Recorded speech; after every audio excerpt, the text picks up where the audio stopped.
예, 안녕하세요. 직장 내 장애인 인식 개선 강사 오디션 프로그램 2022년도 강사 콘테스트 본선 무대에 사회를 맡게 된 한국장애인 고용안정협회 이은영입니다. 반갑습니다. 올해로 3년째를 맞이하는 이번 콘테스트는 직장 내 인식 개선 강사들의 선의의 경쟁을 유도하고 강의 능력과 자신감 향상을 위해 마련된 무대입니다. 오늘은 두 번의 예선을 통과하신 10분의 강사님들을 모시고 강의를 진행해 볼 텐데요. 치열한 경쟁을 통과하신 강사님들이기 때문에 오늘 무대는 기대해도 좋을 것 같습니다. 오늘 행사 일정에 대해서 잠깐 소개를 해드리겠습니다. 오전에는 10시부터 12시까지 지정 주제로 장애인 고용 정책 및 법과제에 대한 강의가 진행되고, 오후에는 1시부터 3시까지 지정 주제를 제외한 선택 주제가 진행될 예정입니다. 오후 발표 이후에는 개별 심사평이 있을 예정이고요. 발표 시간은 강사 한 분당 10분으로 제한됐다고 아울러 말씀드립니다. 오늘 무대에서 발표하시는 강사님들에게는 여러분들의 응원이 많이 힘이 되겠죠. 유튜브를 시청하시면서 응원의 댓글도 부탁드립니다. 자, 그럼 지금부터 본격적으로 강사 콘테스트를 시작해 보겠습니다.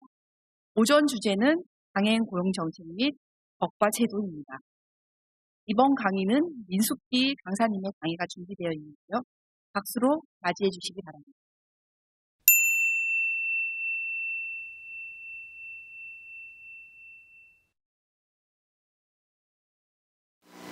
안녕하십니까. 세상의 다양한 다름을 언어로 연주하고 음악으로 이야기하는 은진슬이라는 필명으로 활동하고 있는 직장 내 장애인 인식 개선 강사 민숙희입니다. 장애 창조와 혁신의 씨앗이 되다라는 주제로 진행할 강의 첫 파트로 다양한 각도에서의 장애의 정의, 장애인 차별금지법 및 장애인 고용제도를 중심으로 살펴보겠습니다. 장애는 법적, 사회문화적, 시공간적 맥락 등에 따라 여러 가지 모습으로 정의하고 분류할 수 있는데요. 법적 정의에 의하면 장애란 신체적, 정신적 손상 또는 기능 상실이 장기간에 걸쳐 개인의 일상 또는 사회생활에 상당한 제약을 초래하는 상태를 의미합니다. 이걸 좀 어린 아이들의 눈높이에서 가장 쉽게 설명해 보자면요. 몸이나 마음이 다치거나 많이 아파서 병원에 가서 주사도 100대 맞고 수술도 10번 했지만 낫지 않아서 그 상태로 남은 삶을 살아가게 되는 것으로 정의할 수 있습니다. 즉 장애는 처음엔 질병으로 다뤄졌다 해도 그 상태가 장기화되고 상황에 적응함에 따라 한 사람의 신체적, 정신적 특징이나 상태로 변화하기 때문에 장애인은 장애를 앓고 있는 게 아니라 가지고 있다라고 표현하는 게 맞겠죠. 한편 한국 법정 장애 분류에 따르면 장애는 크게 외부 신체적 장애, 내부 신체적 장애, 정신적 장애의 세 가지 범주로 나뉩니다. 외부 장애에는 시각장애, 청각장애, 지체장애, 언어장애, 뇌병변장애, 안면장애 6가지 유형이 포함되고요. 내부 장애에는 신장장애, 심장장애, 호흡기장애, 간장애, 장루장애, 뇌전증의 6가지가 해당됩니다.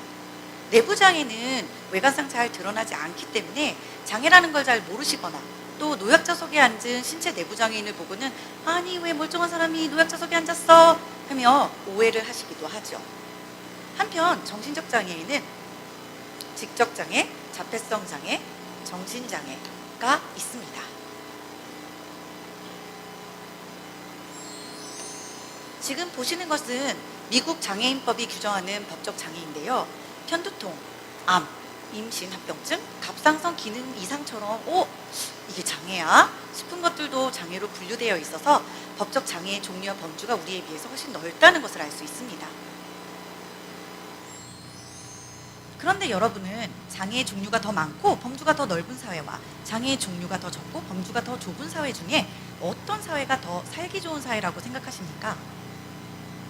대부분 이렇게 질문하면 전자라고 말하는 경우가 많습니다.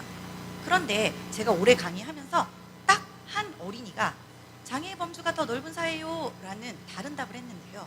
왜 그렇게 생각하느냐고 물으니까 그건 사회가 필요할 때 저 배려해 주겠다는 뜻 아닌가요? 라고 말하더군요. 이렇듯 장애라는 개념은 한 개인이 속한 국가나 시간의 흐름, 사회적 환경 등에 따라서 매우 가변적인 특성을 가져요. 유명한 소설이자 영화로 잘 알려져 있죠. 눈먼 자들의 도시. 여기에 그 의사의 아내는 유일한 눈뜬 자였죠. 그런데 이분은 오히려 다수가 눈먼 자들이다 보니까 그 중심 시스템에서 오히려 거꾸로 장애를 경험하기도 합니다. 40년 전 소아마비는 지체장애의 흔한 원인이었지만 적극적 백신 접종으로 현재는 우리나라에서는 사라진 장애가 됐습니다. 오래전에 흰 지팡이 하나 달랑 들고 혼자서 싱가포르 자유여행을 간 적이 있어요. 택시 타고 지하철 타고 센토사에 있는 멀라이언 파크도 가고 그 안에 싱가포르 국립박물관에도 가서 혹시 저 시각장애인인데 점자 리플렛 같은 거 없나요? 라고 물었더니 직원이 미안하지만 점자 리플렛은 없다고 하더군요. 그러더니 갑자기 어딘가로 막 무전을 하더라고요. 그러더니 여기 시각장애인이 한 분 관람하러 오셨는데 자기가 이분 박물관 안내를 도와주고 복귀해도 되겠느냐고 묻더라고요. 그때 그 청년 직원의 이름을 저는 지금 15년이 지난 상황에서도 기억해요. 리차드. 비록 점자 리플렛은 없었지만 저는 박물관을 그 누구보다도 자세히 꼼꼼하게 만질 수 있는 건 만져보면서까지 풍성하게 즐길 수 있었습니다. 만약 이런 마인드와 인식이 갖추어져 있다면 이 박물관에서 제 장애는 더 이상 장애가 아닐 수 있겠죠. 한편 장애인들은 전술한 신체적 정신적 다름으로 인해 일상생활 맛있는 거 먹고 쇼핑하는데 많은 어려움을 겪기도 해요. 그래서 우리나라는 장애인들이 좀 더 평등하게 행복한 사회 구성원으로 살 수 있게 하고자 장애인 차별금지 및 권리부재 등에 관한 법률을 제정 시행하고 있어요. 보시는 바와 같이 차별 행위를 다양한 영역별로 아주 구체적으로 정의하고 있죠. 고용과 교육에서부터 재화 용역의 제공 및 이용, 사법 행정 절차 및 서비스와 참정권, 모 부성권 및 성, 가족, 가정, 복지시설, 건강권 등 생활 속 다양한 영역에서 차별을 금지하고 있습니다.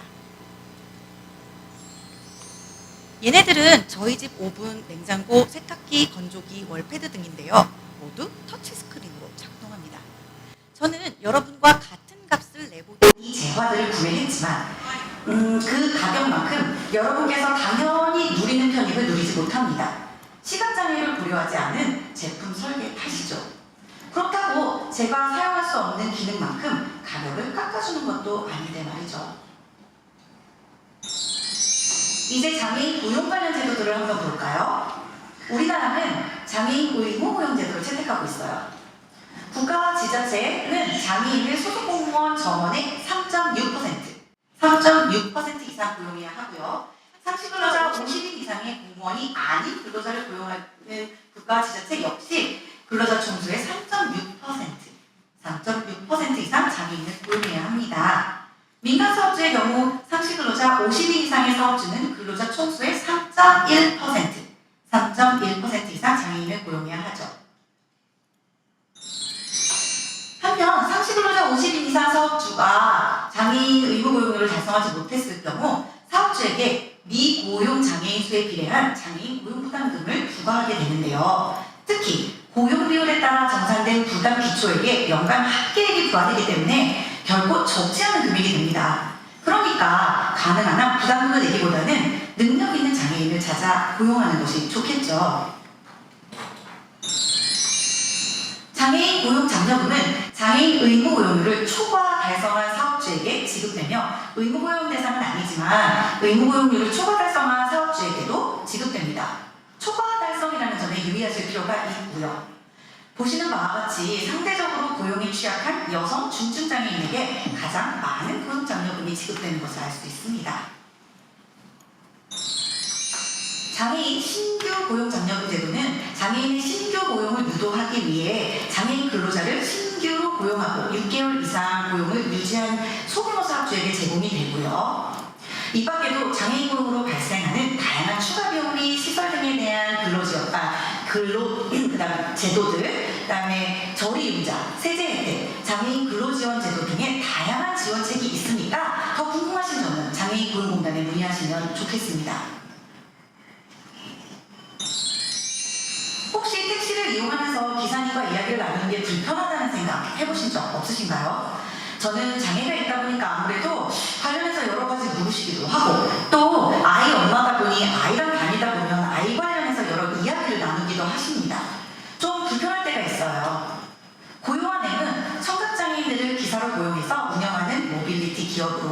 조용하고 편리하면서도 안전하게 목적지까지 이동할 수 있는 멋진 교통수단입니다. 차내에 설치된 태블릿을 통해서 충분히 청각장애 기사님과 원활하게, 아니 어쩌면 요즘은 지도 첨부 등도 가능하니까 더 디테일하게 정확한 소통이 가능하겠죠. 혹시 청각장애인 운전하면 좀 위험한 거 아니야 생각하실 수도 있겠지만요. 한 연구에 따르면 청각장애인 운전자의 사고율은 1.2% 정도로 비장애인들과 유의미한 차이가 없다고 합니다. 청각장애를 약점으로 보지 않고 조용하고 차내 프라이버시까지 잘 유지할 수 있게 돕는 강점으로 본 훌륭한 장애인 고용 사례가 아닌가 생각됩니다. 지금까지 장애, 창조와 혁신의 씨앗이되다라는 주제 강의의 도입으로 다양한 각도에서의 장애의 정의, 장애인 차별금지법 및 장애인 고용제도를 살펴보았는데요. 다음 5 강의에서는 장애가 어떻게 창조와 혁신의 씨앗이 될 수 있는지 좀 더 재미있고 구체적인 사례들을 통해 살펴보도록 하겠습니다. 경청해 주셔서 감사합니다.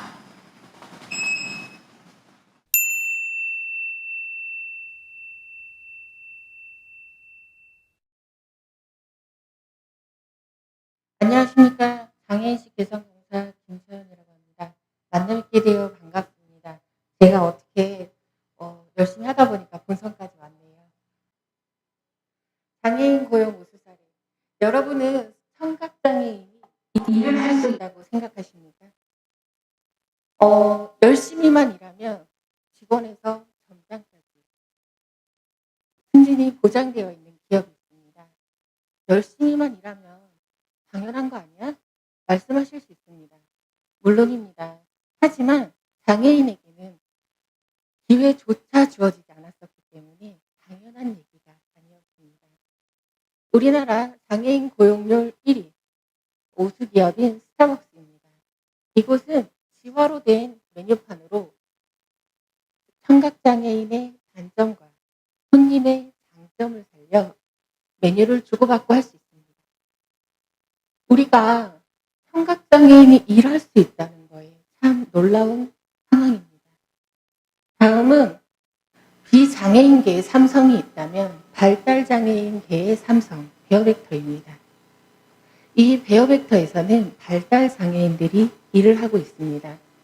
발달장애인은 자폐성 장애인과 지적장애인을 이르는 말입니다. 지적장애인과 자폐성 장애인이 일을 한다고? 물론 놀랄 수 있습니다. 이 기업은 5명에서 시작하여 80명으로 지금 발달장애인 사원들이 이렇게 늘어나고 있는데요. 연매출 20억이 넘는다고 합니다. 제가 이 얘기를 왜 할까요? 장애인 고용 통지법 및 직업제한법을 이용하여 이 기업은 지금 더 한 발자국 더 발전하고 있습니다. 이 기업의 대표분께서 어느 방송에 나오셔서 말씀하시더군요. 장애인 고용 촉진법 및 직업제한법을 활용했더니 우리 기업은 이만큼 성장할 수 있었다. 지금 이 베어벡터는 장애인 고용 촉진법 및 직업제한법을 10분 활용하여 지금 이 순간에도 성장하고 있습니다. 다음은 시각장애인 헬스키퍼입니다. 요즘 코로나로 거리두기가 한창인 이 시기에 어딘가에서 안마를 받고 피로를 풀기 위해서 시간을 내어 어딘가 방문을 해야 하죠. 그런데 시각장애인 헬스키퍼들은 지금 내가 일하는 이 직장 안에서, 회사 안에서 나를 기다리고 있습니다. 일을 하다가 30분간 안마로 피로를 풀고 다시 일의 능률을 높여서 일할 수 있습니다. 우리의 기업에 장애인이 고용할 곳이 없는 게 아니라 복지제도에도 활용하여 10분 이용할 수 있습니다. 그러면 장애인 고용률을 높일 수 있습니다. 그러나 우리가 지금은 초고령사회죠. 그렇다 보니 집안의 어르신들은 한두 분씩 꼭 있습니다. 그런데 이분들을 돌봐주실 시간과 여력이 되십니까? 안 되실 겁니다. 그리고 이 분들이 질병이나 치매로 인해 반복적이고 계속된 케어를 해야 되는데 그렇게 하기 사실 우리는 어렵습니다. 그렇다 보니 지금은 이분들과 대화가 계속해서 가능하고 우리의 고집을 꺾을 수 있고 이 어르신들의 고집이 굉장하더라고요. 이 고집을 꺾을 수 있고 이 시간 안에 딱 맞춰 우리 어르신들을 케어할 수 있는 지적장애인 요양봉사가 있습니다. 어떠십니까 여러분? 장애인을 배제하는 것이 아니라 장애인 고용 촉진법 및 직업재활법을 10분 활용하여 우리가 장애인을 고용할 수 있습니다. 그렇다면 이것은 소실 내용일까요? 그렇지 않습니다. 장애 유형 15가지 안에 우리가 알고 있는 모든 장애는 다 들어가 있습니다. 하지만 이 장애에서도 우리가 어떤 직종으로 내가 취업을 할 수 있는지 한번 알아보도록 하겠습니다.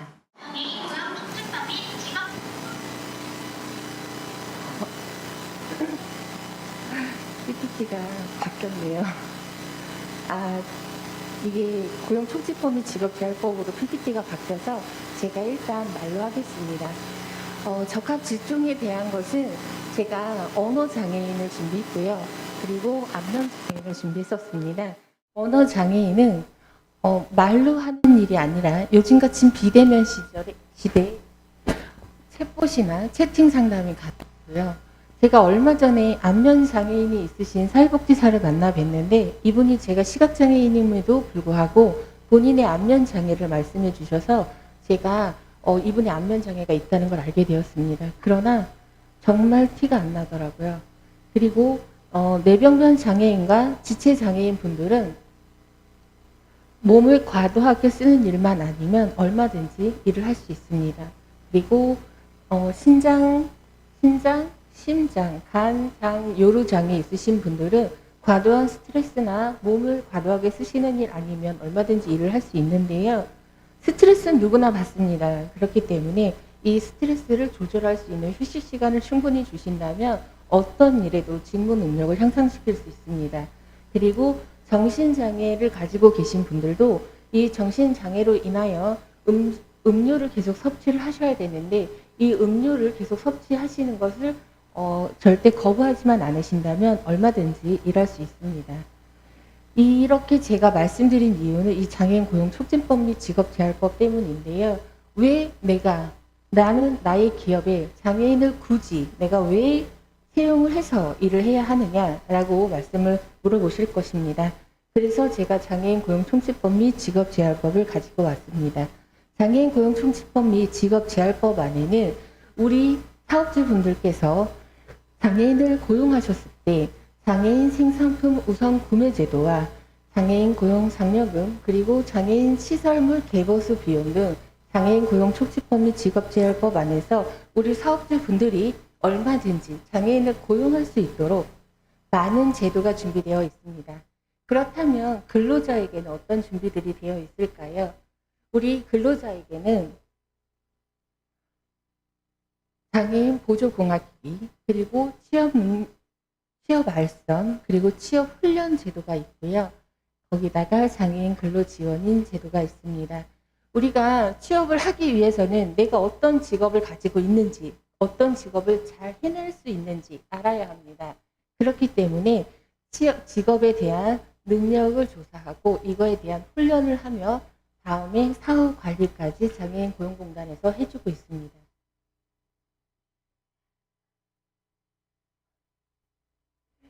이런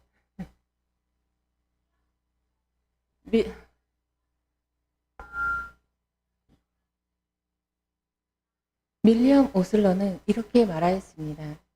믿음이 없다면 사람은 아무것도 할 수 없다. 그것이 있다면 모든 걸 할 수 있다. 여기서 그것은 무엇일까요? 바로 믿음입니다. 장애인은 취업을 안 하는 것이 아니라 기회가 없을 뿐입니다. 편견을 걷어내면 인재가 보입니다. 사업주 여러분, 장애인 근로자 여러분, 한국장애인 고용공단이 여러분을 기다립니다. 이상입니다.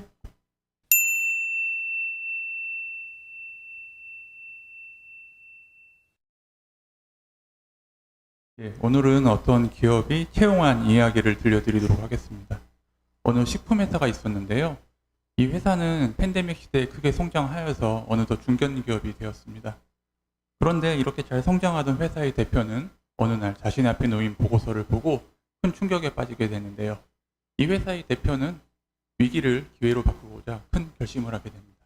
과연 이 회사에는 어떤 일이 벌어진 걸까요? 네, 안녕하십니까. 장애인 인식개선 매니저 박상백입니다. 이 회사의 대표 앞에 놓인 보고서는 바로 장애인 고용 부담금 통지서인데요. 회사가 빠르게 성장하다 보니 대규모로 인력을 채용하였고, 그러다 보니 장애인 고용 의무 부담료를 맞추지 못하였는데요. 부담금이 너무 많이 나온 대표는 당장 장애인 직원을 채용하고 고용 부담금을 없애라는 지시를 내리게 됩니다. 그래서 이제 TF팀이 만들어지는데요. 문제는 이 TF팀의 어느 직원도 장애인 채용에 대한 경험이 전혀 없었다는 겁니다.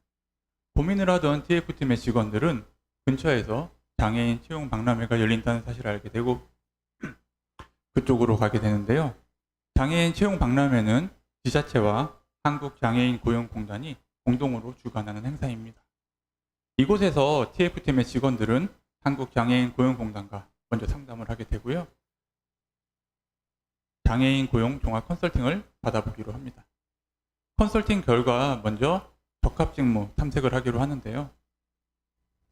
적합직무 탐색 결과 회사의 광고, 홍보, 마케팅, 그다음에 홈페이지 관리, 제품의 패키지 디자인 이쪽에 장애인 적합직무가 가능하다는 것을 알게 되었고, 추가로 새로 구매한 사옥과 공장의 카페와 베이커리를 운영하는 자회사용 표준사업장을 설립하기로 합니다.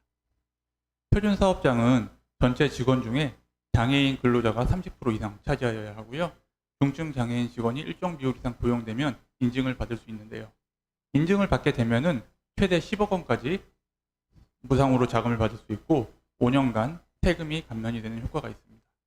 자회사용 표준사업장은 특히 중요한 것은 자회사에서 채용한 장애인 직원은 모회사에서 고용한 것으로 간주하여서 모회사의 고용 부담금을 대폭 줄일 수가 있다는 점입니다. 이렇게 해서 이 회사는 채용 단계에 들어가는데요. 본사에서 근무하는 직원들을 채용하기 위해서는 모집대행 서비스를 이용하기로 하고요. 자회사용 표준사업장에서 일하는 직원들을 채용할 때는 회사가 필요로 하는 직무를 처음에 우선 훈련시켜주는 맞춤훈련 제도를 이용하기로 합니다. 그리고 중증장애인 직원들의 빠른 업무 적응을 위해서 장애인 인턴제, 중증장애인 고용 지원 제도도 같이 이용하기로 합니다. 네, 이렇게 해서 채용이 시작되고 6개월이 지나고 드디어 채용이 끝났습니다. 그 기간 동안에 영혼을 갈아넣은 TF팀의 직원들은 새로 채용된 장애인 직원들의 입사식을 보면서 울컥하는 마음이 드는데요. 하지만 채용 자체가 목적이 아니고 고용을 계속 유지하는 것이 목적이기 때문에 다시 한번 한국장애인 고용공단과 같이 직원들을 위해서 고용 유지를 위해서 노력을 하기로 합니다. 첫 번째, 부수적 업무 수행 능력이 어려운 중증장애인 직원들을 위해서는 근로지원인 지원제도를 이용합니다. 그리고 전담 작업지도원을 배치하여 고용관리 비용을 지원받고요. 출퇴근이 어려운 직원들을 위해서 시설장비 무상 지원으로 받은 자금을 이용해서 승합 버스를 구입하였습니다. 그리고 이 버스 이용도 어려운 직원들을 위해서는 중증장애인 출퇴근 비용 지원을 받을 수 있도록 신청을 하여 주었습니다. 그리고 장애 유형별로 직원들의 수요 조사를 하여서 각 유형별로 필요한 보조공학기기를 지원받아서 장애인 직원들이 오롯이 일에만 몰두할 수 있도록 노력을 하였습니다. 그리고 본사에서 새로 근무하게 된 직원들 같은 경우 사무공간을 확보하고 편의시설을 설치하여야 하는데요. 이때는 장애인 고용 시설자금 융자를 활용하기로 합니다. 장애인 고용 시설자금 융자는 장애인의 작업시설 또 화장실 등의 편의시설을 설치할 때 이용할 수 있는 대출인데요. 최대 15억 원 한도에서 3년같이 5년 분할 상환으로 1%의 금리로 대출을 받을 수 있습니다. 요새같이 금리가 가파르게 올라가는 시대에서는 아주 중요한 제도라고 할 수 있습니다. 이렇게 한국장애인 고용공단의 제도를 회사는 잘 이용하였는데요. 회사는 자체적으로도 많은 노력을 기울였습니다. 처음에 채용 단계부터 시작할 때 그 직원들을 대상으로 장애 인식 개선 교육을 수차례 다양한 방법으로 시도해서 간극을 줄이는 데 노력하였고요. 새로 채용되는 장애인 직원들과 기존에 고용되어 있는 비장애인 직원 간의 1대1 멘토멘티를 통해서 서로 간에 계속 소통이 이루어지도록 많은 노력을 기울였습니다. 그리고 자회사형 표준사업장에서 근무하게 될 비장애인 직원의 경우에는 장애 관련 자격증이나 경력이 아주 많은 직원들을 적극 채용하여서 초기에 자회사형 표준사업장이 정착하는 데 많은 노력을 기울였습니다. 네, 이렇게 하여서 채용이 끝나고 1년이 지난 후에는 이 회사에 장애인 고용 부담금은 더 이상 부과되지 않았습니다. 오히려 적극적으로 장애인 직원을 채용하여서 장애인 고용 장려금을 지원받을 수 있게 되었고요. 그리고 새로 설치한 자회사형 표준사업장은 장애물 없는 생활환경 인증을 받아서 다른 회사들의 벤치마킹 대상이 되기도 하였습니다. 그리고 적극적인 장애인 채용으로 장애인 고용 우수기업으로 선정이 되어서 대통령 표창도 받게 되고요. 회사뿐만 아니라 같이 고생한 TF팀의 직원들도 업무를 인정받아 업무 유공자 포상을 받게 되었습니다. 그리고 장애인의 적극적인 고용으로 사회적 책임을 인정받아서 ESG 경영 인증을 쉽게 통과했고요. 이에 따라서 매스컴에도 보도가 되고 은행권에서 자금을 대출받을 때 한도는 더 많이, 금리는 더 낮게 대출을 받을 수 있게 되었습니다.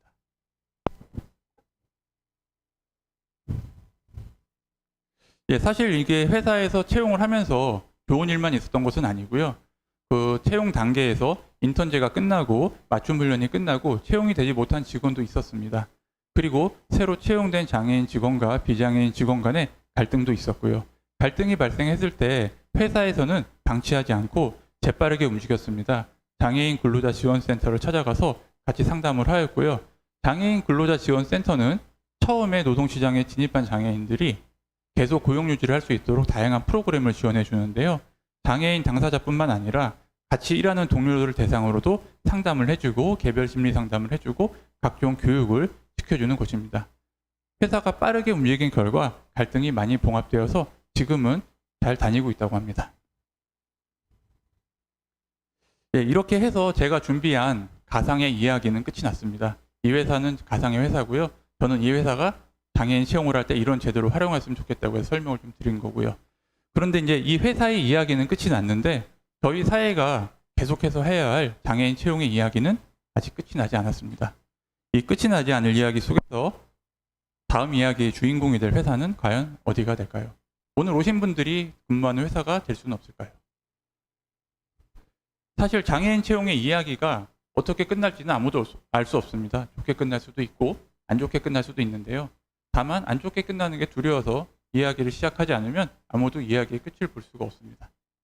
제가 지금 말씀드린 이 가상의 식품회사의 과거와 현재와 미래의 이야기는 오늘 오신 분들이 근무하는 회사의 과거, 현재, 미래의 이야기가 될 수도 있습니다.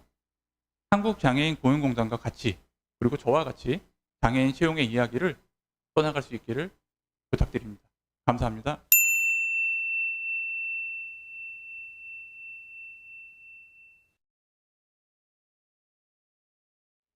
장애인 고용 촉진 및 직업 재활 관련 법과 제도에 대해서 발표할 관점 디자이너 배자영입니다.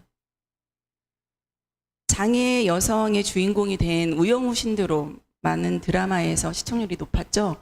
우리에게 던지는 질문은 혹시 어떤 거였을까요? 진정성, 소신, 성장을 다룬 드라마였고요. 처음에는 귀엽다, 애착이 간다, 관심을 갖게 되었다로 우리 모든 사람들에게 관심을 준 드라마이기도 합니다. 저는 전주의 종합병원인 대자인병원에 근무를 하고 있고요. 병원의 사명이 좀 특이합니다.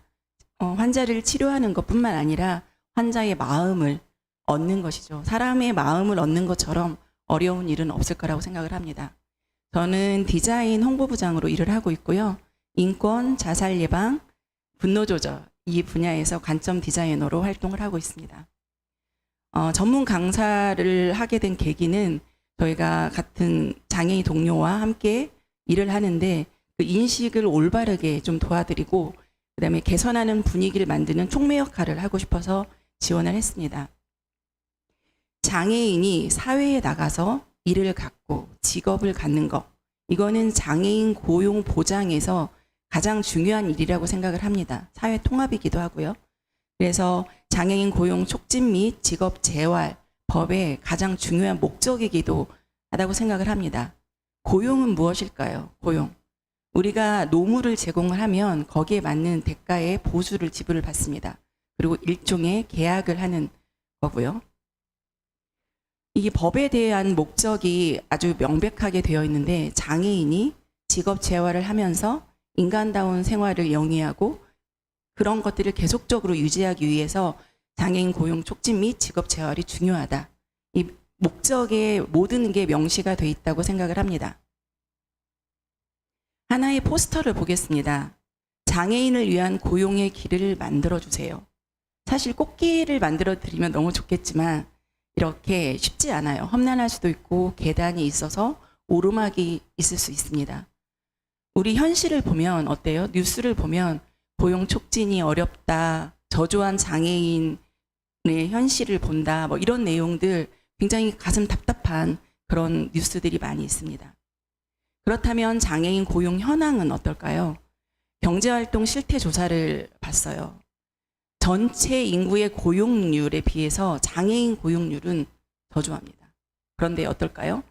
전체 인구 실업률에 비해서 장애인 실업률은 높아요. 이건 어떤 의미를 갖냐면요. 장애인이 그만큼 사회에 나와서 일할 수 있는 그런 분위기와 선택의 여지가 점점 줄고 있다는 것을 의미를 합니다. 법에 의하면 고용 의무를 다 하는 제도와 고용 의무를 다 했을 때 지원하는 제도로 크게 맥락을 두 가지로 나눌 수 있습니다. 그래서 지원 제도에는 사업주에게 아니면 장애인 당사자에게 하는 지원 제도로 크게 카테고리를 나눌 수 있는데요. 의무 고용률입니다. 국가 지방자치단체 공공기관은 3.1%, 민간 사업주는 3.6%, 민간 사업주는 3.1%입니다. 그랬을 때 우리가 고용률을 미달됐을 때 부담금이 부과됩니다. 뉴스를 정말 힘든 뉴스를 한 장 보도록 하겠습니다. 정부나 공공기관에서 고용부담금이 800억이래요. 800억. 어마어마한 숫자죠. 그리고 심지어 27억을 부담금을 내는 곳도 있고요. 보통 억 단위입니다. 이랬을 때 꼭 이렇게만 해야 하는지 굉장히 이렇게 정부기관이나 공공기관에 묻고 싶은 질문입니다. 우리 직장의 현 주소는 어떨까요? 지금 계시는 직장에서요. 저희는 장애 의무 고용률을 좀 뛰어넘은 4.3%를 고용을 하고 있습니다. 장애인 고용 의무 부과제가 강제성을 띈 정책이 아니냐라는 물음이 있거든. 저는 이렇게 대답을 하고 싶습니다. 사실 장애인 채용에 대한 본질을 그리고 인식 변화의 계기를 만들어줘요. 왜냐하면 같이 일을 하면 장애인 직원들이 굉장히 많은 능력을 가지고 있고 우리의 편견이나 우리의 사소한 낙인들 이런 것들이 정말 근절되는 긍정적인 시각을 보여주기 때문에 저희는 함께 일을 해야 하고요. 함께 일을 합니다. 그렇다면 우리가 이제 제도를 들어갈게요. 사업주 지원 제도인데요. 고용 장려금이에요. 거기에 페이백이 가는 건데요. 한국장애인고용공단에서 의무 고용률을 초과를 하면은 사업체에게 지원금을 줍니다. 병증보다 중증, 중증의 남성보다 중증의 여성이 지원 단가가 높습니다. 두 번째는 환경 개선 지원인데요. 우리가 일을 할 수 있는 환경을 개선하고 바꾸고 수리하고 설치하고 하는 비용들을 전반적으로 지원하는 사업입니다. 장비를 무상으로 지원을 해주고요. 설치하는데 융자도 해주고요. 그다음에 비용 지원을 해주는데요. 보면 시설 장비 무상 지원은 융자가 아니고 진짜 무상으로 지원을 하는 거고요. 보통 예를 들면 통근용 승합차를 예를 들 수가 있는데 장애인 근로자 수가 최소 20명 이상 있을 때 지원이 됩니다. 고용관리 비용 지원인데요. 저도 이제 인사팀에 있었을 때 이 일을 해보니까 작업 지도를 하면 14만 원 정도 1인당 지원을 하고요. 저희가 작업 일지를 씁니다. 그래서 피드백을 드리고 그렇게 해서 저희가 이제 지원을 받고 있는데요. 장애인 재활 상담사나 사회복지사, 제가 정신보건 사회복지사 자격이 있어서 이 업무를 같이 했습니다. 장애인 표준사업장 인증제도인데요. 가장 중요한 생산품 우선 구매할 수 있는 구매권, 그 다음에 이제 세액 감면권 이런 것들을 드리고 있습니다. 보조공학기도 저희가 이제 많이 이렇게 신청을 해서 지원을 받아봤는데요. 당사자분들의 의자나 책상들을 직접 이렇게 구비를 해서 일하는 장소에 가져다 드리니까 만족도가 너무 높았습니다. 그리고 보통 1인당 1,000만 원, 중증은 1,500만 원 한도에 있습니다. 장애인, 직접 장애인한테 지원하는 제도, 이거 굉장히 핫하겠죠? 이거는 취업제도인데요. 취업이 그만큼 문턱이 좁기 때문에 취업 전부터 취업 후까지를 전체 원스톱으로 도와주고 있고요. 중증장애인과 장애 학생에게는 취업 지원도 해주고 있습니다. 직업능력 개발 지원 제도인데요. 우리가 역량을 함양할 수 있는 지원 제도를 저희가 제공을 하고 있어요. 근데 맞춤 훈련, 그리고 발달장애는 훈련이라는 게 뭐예요? 그만큼 일을 할 수 있는 전 단계에 뭔가 대행 연습을 할 수 있는 그런 과정들을 다 지원을 해주고 있습니다.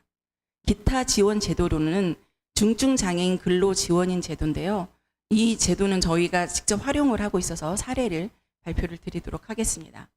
근로지원인 지원 사업은 중증장애인 근로자를 지원해야 하고요. 최저임금 이상을 받는 장애인을 근로를 했을 때고 주 40시간 이내로 한도를 지원을 하고 있습니다. 제가 근로지원인 의사소통 강의를 2년째 하고 있어요. 그래서 저는 일반적으로 의사소통 서비스는 어떻다 이게 아니라 현장에서 만났을 때 어떻게 대해야 하고 우리가 기뻐야, 우리가 즐거워야, 에너지가 있어야 오히려 장애인과 매치했을 때 동료들에게 훨씬 더 힘을 줄 수 있다는 내용으로 저희가 팀빌딩 위주로 교육을 하고 있습니다. 저희 병원의 사례인데요. 장애인 근로자분이 중증장애인인데 혼자 일하실 때는 굉장히 표정이 어두웠어요. 그리고 청소도 대충 하다가 가셨어요. 그런데 근로지원인하고 매칭을 하다 보니까 정말 신바람 나게 일을 하고 계셨고 향기 나는 걸 어디에서 구비해서 뿌리고 다니시면서 쾌적한 환경을 직접 만들어주고 계셨어요. 너무 저희 또한 행복하고 있습니다. 백설공주에게 사과는 어떤 걸 의미할까요? 백설공주는 빨간 사과를 보면 독사과를 생각을 합니다. 왜냐하면 우리가 가지고 있던 경험이 곧 인식으로 발전해요. 그게 뇌의 섭리기도 하고요. 이 세 개의 장애 마크를 보셨을 때 어떤 느낌이 드나요? 왠지 첫 번째는 수동적이어서 뭔가 우리가 밀어드려야 할 것 같고, 저거는 제일 마지막에 뉴욕의 마크는 너무 혼자 수동적으로 열심히, 능동적으로 열심히 움직이는 것 같아서 뭔가 활기가 있지 않습니까? 우리가 직장 내 인식 개선 교육을 하고 장애인 인식 개선 교육을 한다는 거는 어떤 의미냐면요.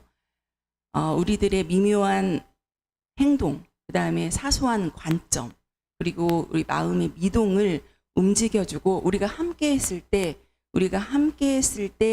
비로소 일을 잘할 수 있다는 생각들을 우리가 만들어주는 그 강사여야만 진정한 우리의 직장에서 빛을 발하는 강사라고 생각을 합니다. 이상으로 마치겠습니다.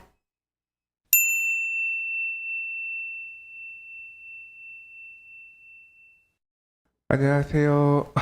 오늘 이렇게 강의하러 간다니까 아침부터 멋있게 슈트를 입었었거든요. 근데 저희 매형이 제 누나랑 매형하고 같이 살아요. 근데 매형이 딱 보더니 처남 너무 아저씨 같다. 그냥 니트에 편하게 입고 가봐. 이렇게 오늘 매형이 코디를 해주신 겁니다. 그래서 영상으로 저를 응원해 주시는 우리 매형께 감사 인사드리면서 강의 이어가도록 할게요. 그 법이라는 게 그런 것 같아요. 이렇게 소중한 가족들을 지켜주는 거, 내 소중한 사람, 그리고 나 당사자를 보호를 받을 수 있는 게 바로 법인 것 같은데요. 그 법에 대해서 먼저 장애인에 대해서 우리가 또 어떻게 또 보호를 받고 그들이 어떻게 또 자립을 할 수 있는가에 대해서 한번 고민을 해봤습니다. 먼저 제 소개는 전문 강사 신보준이라고 합니다. 만나서 반갑습니다. 예. 그리고 자립에 대해서 제가 고민을 해보니까요. 자립이 과연 무엇인가 진중하게 고민을 해봤어요. 근데 내 삶을 내 스스로가 결정하고 주도하는 게 자립이지 않을까요?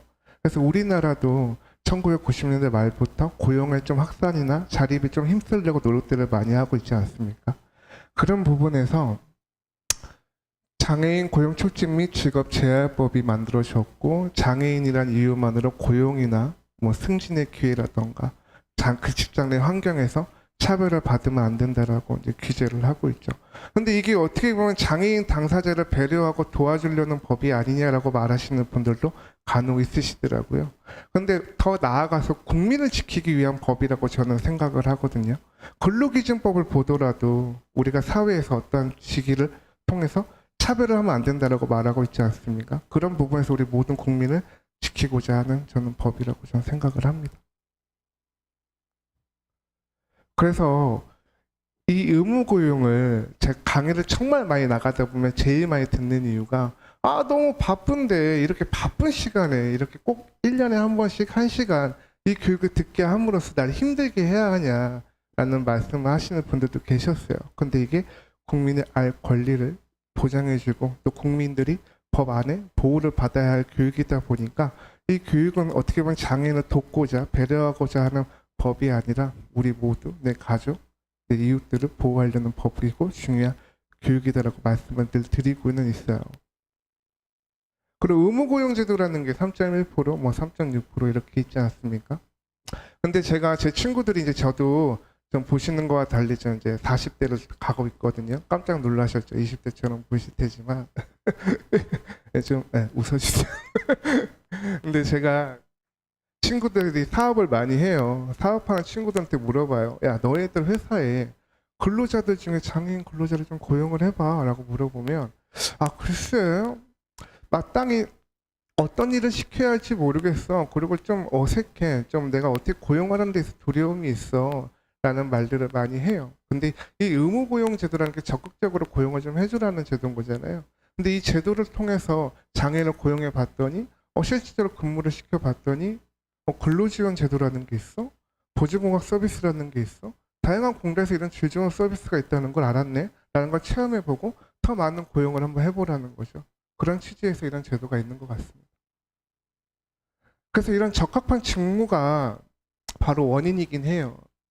내가 어떻게 하면 중증장애인이나 그 외 장애인들을 고용을 했을 때 내가 우리 회사에 적합한 업무가 있을까? 그런 것들을 어떻게 하면 개발할 수 있을까라는 거를 많이들 연구를 하시고 고민하는 게 바로 제도인 것 같습니다. 한국장애인고용공단에서는 그 장애인들이 훈련을 통해서 그리고 취업 성공 패키지를 통해서 제가 참고로 이거를 좀 이용을 했었거든요. 저도 취업을 준비하는 과정에서 이력서 쓰는 방법이라던가 이런 맞춤 훈련을 통해서 저도 취업이 돼서 일을 한 경험이 있어요. 그래서 적합한 직무를 찾아주는 서비스가 있고요. 그리고 장애인을 3.1% 이상으로 고용했을 때는 이런 고용 장려금을 준다라는 거 너무 좋은 제도이지 않습니까? 여기 보시면 차등이 있죠. 이 이유가 어떻게 보면 고용률이 낮은 순서대로 좀 금액이 높다라고 보시면 될 것 같아요. 그리고 그 외에는 재택근무 지원을 해준다던가 특히 코로나19로 인해서 요즘 재택근무 많이 좀 했잖아요. 재택근무 같은 경우 특히 저 같은 강사들 같은 경우는 그 중증장애인분들 이동권이 좀 힘드신 분들은 이 코로나19를 통해서 집에서 노트북 하나로 얼마든지 강의를 하시는 경우도 많았었고 그리고 요즘은 또 재택근무로 이제는 뭐 우리가 뭔가 사냥을 하거나 뛰어다녀야만 일을 할 수 있는 게 아니라 컴퓨터 앞에서 얼마든지 일을 할 수 있지 않습니까? 그렇기 때문에 공단에서는 이런 재택근무에 대해서 1인당 300만 원을 지원을 하고 있고요. 그리고 장애인 고용시설의 금융 융자도 어떻게 보면 저금리로 받을 수가 있다라는 거. 그 시설을 얼마든지 장애를 고용하면서 부담을 가질 수 있는 사업주가 어떻게 보면 부담을 덜 해주는 제도이기도 한 거죠. 그 모빌리티 사업에서 SK텔레콤에서 이거를 이제 지원을 하고 있어요. 소셜 벤처 기업에 그 힘을 실어주고 있죠. 어떻게 보면 이제는 이런 것 같아요. 너 얼마 벌어가 아니라 너 돈을 어떻게 버느냐인 것 같아요. 다양한 기업에서 사회에 내가 어떻게 참여를 하고 있고 사회에 내가 어떤 기여를 하고 있는가. 이게 바로 요즘에 움직이는 뭐 ESG 경영이라고 많이 들어보셨을 거예요. 그런 거에 많이 패러다임으로 움직이고 있다라는 거. 그래서 고유한 택시가 어떻게 보면 요즘 언론에서도 많이 비춰졌었고 또 많은 청각장애인들이 이런 일자리를 통해서 자립에 힘쓰고 그리고 자연스럽게 일하면서 이런 걸 이용하는 비장애인들은 자연스럽게 장애인식도 가능하게 되고 어떻게 보면 좋은 영향력을 펼친 거죠. 그리고 이 창업을 한 소셜 벤처기업 대표가 되게 젊어요. 제가 알기로는 대학교 3학년 때 창업을 한 걸로 알고 있거든요. 이제는 많은 분들이 우리 회사 규모가 작아서 규모를 좀 키운 다음에 아니면 더 좋은 좀 후원을 받아서 장애인을 고용하고 사회 기여하겠다기보다는 미리미리 준비함으로써 투자의 위치라던가 내 시설에 더 업그레이드를 할 수 있다라는 그런 좋은 제도들이 많다라는 거죠. 그래서 이런 고유한 M택시. 저는 사실 근데 이걸 한 번도 이용을 못 해봤는데 제가 이렇게 보니까 앱을 깔아서 이렇게 가고자 하는 곳에 하면 이렇게 오더라고요. 와서 얼마든지 이용이 가능하다라는 거. 저 같은 경우는 이렇게 사고로 인해서 원래 선천적으로 안면장애를 갖고 태어났는데요. 근데 재작년에 갑자기 뇌전증이 생겼어요. 그래서 한쪽 눈 시력을 잃었고 한쪽 귀 청력을 잃었고 심장마비로 인해서 언제 어느 순간 발작을 할지 모른다는 두려움이 살았고 과연 나 또한 내가 할 수 있는 적합한 일이 있을까라는 고민을 했었어요. 근데 이 취업 패키지를 통해서 공단에서 하는 그 서비스를 통해서 훈련을 받고 친절하게 상담을 해주시더라고요. 그래서 저의 적합한 일을 찾았습니다. 그래서 지금 이렇게 강사 일도 하고 있고 또 장애 인식 기능 교환 제작 연구소라는 회사에서 많은 장애인 근로자들과 함께 근무를 하고 있습니다. 그리고 이렇게 언론에서 나와서 이렇게 인식 개선을 좀 하려고 노력들을 많이 하고 있고요. 그리고 이제 토크쇼 같은 데 나가서 장애인들이 여러분들과 함께 할 수 있는 수단이 아니라 목적이 될 수 있는, 어떻게 보면은 많은 사업주들이 돈만 벌면 된다라는 생각을 갖게 된다면 근로자들을 하나의 수단으로 보겠죠. 그 수단이 아니라 함께 성장할 수 있는 목적으로 볼 수 있도록, 그리고 사회에 얼마나 참여해서 기여할 수 있는 기업이 될 수 있도록. 그래서 SK텔레콤 같은 경우는 기업의 가치가 2조 원까지 올랐다고 해요. 이 다양한 사회 참여 소셜 사업을 통해서요. 그래서 많은 제도가 궁금하시거나 내가 이제 소셜 벤처 기업이라던가 스타트업 기업이라던가 아니면 지금 내가 장애를 고용하려고 하는 기업이라면 이런 공란 사이트나 아니면 전화를 통해서, 저한테 전화하지 마시고요. 저기 전화하셔서 질 좋은 서비스를 받고 다양한 좀 근로 환경을 같이 만들어 보면 어떨까요? 네, 이것으로 강의 마치도록 하겠습니다. 감사합니다.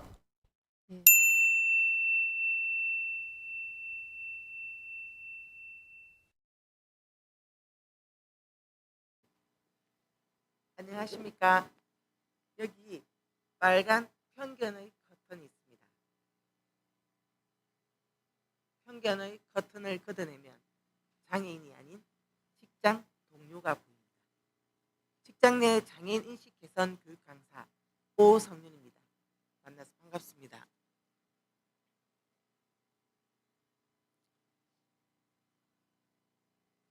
여기 사진이 보이시죠? 이 사진은 제가 뜻밖의 사고로 중증 사지 마비 장애인이 되어 집으로 돌아와 처음으로 침대에 누워 24시간 동안 바라볼 수 있었던 세상의 전부인 천장의 사진이었습니다. 그러다 저는 한국장애인 고용공단을 통해 바다도 보며 직장 내 장애인 인식 개선 강사로 직접 운전도 하며 전보다 훨씬 더 활발한 사회생활을 하고 있습니다. 그럼 먼저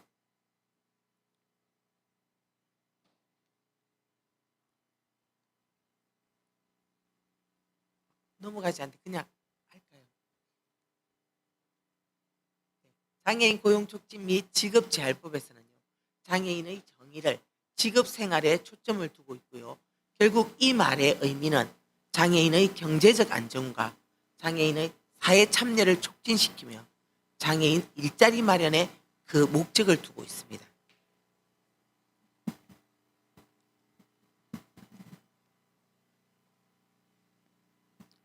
여기 장애인 고용 의무제가 있는데요.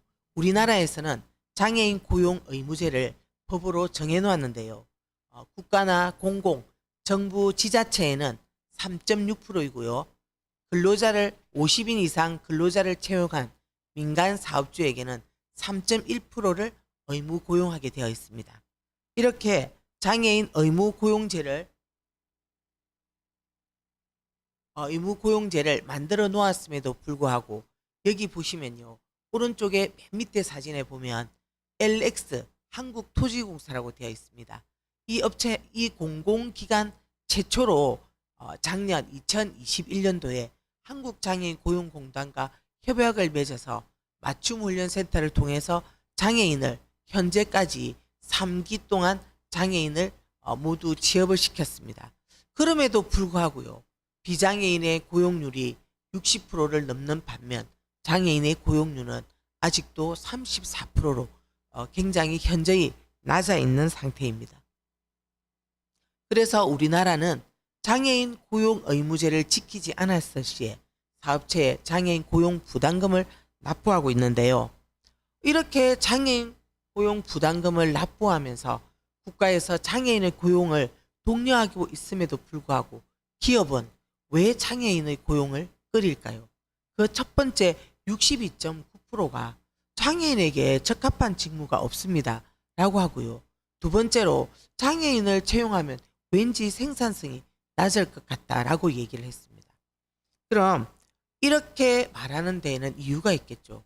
바로 장애인을 고용하면 왠지 불안하고 불편하고 번거롭다는 인식 때문인 것 같습니다. 대표님과 임직원 여러분, 지금이 바로 그 인식의 전환이 필요한 시기가 아닐까요? 그렇다면 장애인 고용을 초과하여 고용한 모범 사업체에는 어떠한 혜택이 있을까요? 첫 번째, 장애인 고용 장려금으로 장애인 정도, 장애 정도, 성별, 유형에 따라 각각 차등 지급해주고 있고요. 두 번째로 장애인 표준 사업장으로 장애인 근로자 10인 이상, 상시 장애인 근로자 30% 이상인 업체에는 장애인 표준 사업장으로 지정하여 세액 감면 및 생산품 우선 구매 혜택을 드리고 있습니다. 그리고 세 번째로 시설 장비 지원이 있는데요. 장애인을 고용한 사업체나 또는 장애인 고용을 이미 한 사업체에는 시설 장비 무료 지원도 해드리고 있고요. 또한 중증 장애인이 오랫동안 자급 지도원의 배치를 받아서 훈련 보조금 선 배치 후 훈련도 실시하고 있습니다. 그러면 일하고자 하는 장애인 근로자에게는 또한 어떤 혜택이 있을까요? 먼저 여기 보면 일하고자 하는 장애인 근로자에게는 맞춤형 중증 장애인 인턴제와 취업 성공 패키지를 통해 맞춤별 직업 능력 개발도 해드리고 있고요. 또한 능력에 맞는 장애인에게 맞도록 취업 알선도 해주고 취업 후 적응할 수 있는 지원도 해드리고 있습니다. 그리고 세 번째로 장애 유형에 각각 맞도록 장애인 보조광학기기도 지원해드리고 있고요. 그 다음 마지막으로 중증 장애인이 오랫동안 직업 생활을 충분히 지속적으로 잘할 수 있도록 서류 대독 수기 및 부수적인 업무를 지원하는 근로지원인 제도도 있습니다. 기타 자세한 사항은요. 한국장애인 고용공단에 문의를 하시면 우리 사업체 상황에 맞는 맞춤형 컨설팅이 가능하므로 꼭 장애인 고용에 문을 두드려 주시기 바랍니다. 다음은 중증 장애인 고용 우수 사례인데요. 제가 3년 전 창원시 발달장애인 제가 창원시에 일자리로 근무하면서 발달장애인 직무 지도를 3년 동안 하고 올해는 저의 업무 능력을 인정받아 제가 창원장애인 자립생활센터에서 실제로 근무를 하고 있는 모습이고요. 바로 한국장애인 보조공학기기를 지원받아서 지금 현재로 실무자로 근무를 하고 있습니다. 그리고 한국보조공학기기에 지원을 받아서 제가 실무자로 실제로 일을 하고 있는 모습이고요. 아침에 눈을 뜨면 일을 할 수 있다는 하루하루가 무척 행복하답니다. 다음은 두 번째로 김해시에 위치한 타비드라는 농수산물 소분업체인데요. 유통업계 최초로 장애인 표준사업장으로 인정받아서 총 근로자 수 50명 중에서 장애인 근로자 42명이나 있습니다. 그리고 유통업계 최초로 장애인 표준 사업장으로 지원받아 현재 고용 장려금을 받아 생활하고 있습니다. 여기 윈윈 전략 보이시죠? 우리가 시중에 지금 청각장애인과 시각장애인을 위해서 개발된 내비게이션과 또 스마트폰 이런 훌륭한 기술품들은 우리 장애인에게 꼭 필요한 생활 필수품이자 또 우리 비장애인들도 필요한 생활 필수품으로 되어 있습니다. 그만큼 장애인 고용은 오히려 우리의 기술 혁신에 도움이 됩니다. 장애인의 고용은 정부와 기업이 서로 함께 책임 의식을 가지고 노력한다면 우리 정부와 기업은 서로 윈윈할 수 있는 전략이 되는 것이죠. 장애인의 고용을 통하여 기업은 이미지 상승으로 매출이 증대된다면 기업과 정부는 항상 발전하게 되어 있습니다. 장애인의 고용은 사업주가 가지고 있지만 장애인의 고용 후 취업과 적응의 안정의 유지는 바로 앞에 계시는 여러분의 도움이 없이는 불가능할 것입니다. 대표님과 임직원 여러분, 장애인과 비장애인이 함께 만들어가는 직장생활 문화 만들기에 여러분이 꼭 함께 동행해 주실 거라 굳게 믿으며 다시 한번 편견의 커튼을 걷어내면 장애인이 아닌 직장 동료가 보입니다. 감사합니다.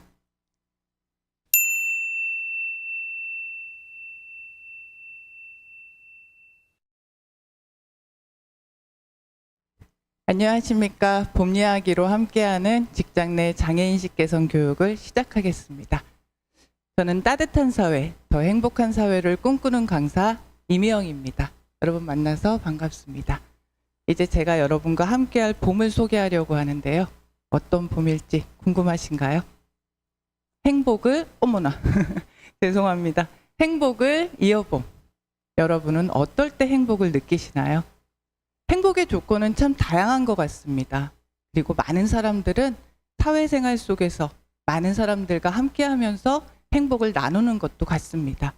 그런데 여기 표를 보시면 장애인의 사회활동 참여율이 참 낮은 걸 알 수 있습니다. 여러분도 코로나19로 활동의 제약을 받으면서 어떠셨나요? 우리가 누리는 일상의 평범한 것들의 제약을 받을 때 우리는 덜 행복합니다. 대부분의 장애인은 불평등을 경험하기도 합니다. 그리고 존엄성을 쉽게 손상받고도 있습니다. 그리고 자율성을 인정받기 어려운 경우가 많습니다. 그러한 이유로 장애인의 사회활동이 저조한 건 아닐까 생각합니다. 장애라는 이유만으로 행복하지 않은 사회라면 우리 함께 바꿔나갔으면 좋겠습니다. 우리나라는 1981년 심신장애자 복지법을 제정으로 장애인 관련 법안을 꾸준히 제정하고 개정해오고 있습니다. 그리고 직업을 통한 사회생활은 우리에게 안정적인 소득을 보장하고 그리고 자아실현의 기회가 되기도 합니다.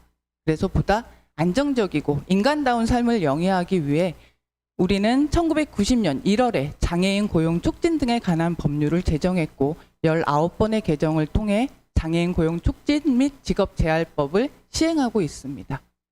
하지만 여전히 장애인은 차별과 편견 속에서 직업을 갖는데 제약을 받고 있는 현실입니다.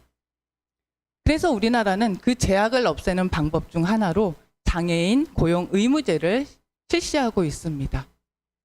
고용에 있어서 장애인은 오랜 시간 불이익을 받아오고 있었기에 사회가 집합적으로 책임을 져야 한다는 것이죠. 그리고 그 책임을 다하지 못한 기업에게는 장애인 고용 부담금을 부과시키고 있습니다.